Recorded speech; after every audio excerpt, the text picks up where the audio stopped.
Imagine you're a 20-year-old and you just won your campus election to become student body president. You sit down in your dorm and your phone rings.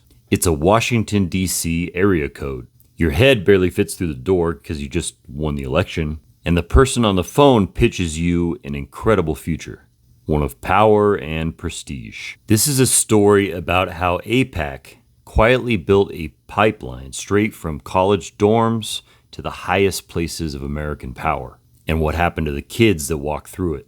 In the late 90s and early 2000s, AIPAC realized something brilliant. Instead of spending millions lobbying established, stubborn politicians, it was much cheaper and far more effective to find future leaders who were still in college. The strategy was simple: target student government presidents, the heads of college Democrats and college Republicans, and student leaders at historically black colleges. And that might be where they had the most success. Statistically, these were the exact 20-year-olds that would likely run for office in about 20 years. And now here we are, 20 years later. If you won a college election, AIPAC leader Jonathan Kessler would call you within a week of that victory. He would offer you a congratulations and then fly you to DC for elite leadership summits like the Sabin Seminar, and send you on fully funded trips to Israel. For some, that pipeline led straight to public office. Bakari Sellers was a student at Morehouse College in 2004 when he got the call, and that laid the bedrock for his national fundraising network, leading him to become a state representative and eventually national commentator. Cory Booker, of who I do a deep dive on personally in one of my other videos that I would encourage you to go watch. This also connected him to donors that eventually led to the U.S. Senate.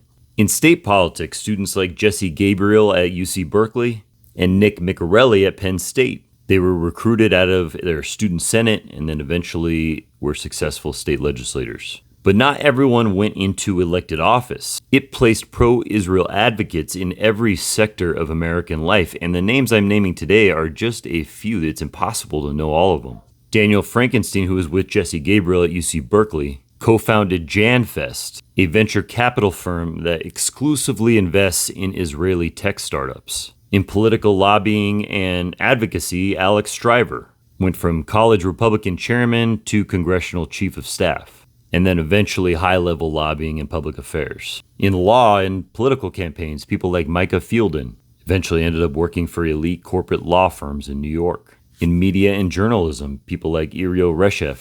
Every single year, the program processed hundreds of students. The vast majority became attorneys, tech executives, and behind-the-scenes political strategists. They don't wear name tags, they don't put AIPAC college recruit on their LinkedIn, but they are the invisible infrastructure of American foreign policy. And it wasn't some secret plot. A lot of these are the same types of strategies I use when I work for the realtors. We just didn't start nearly this early.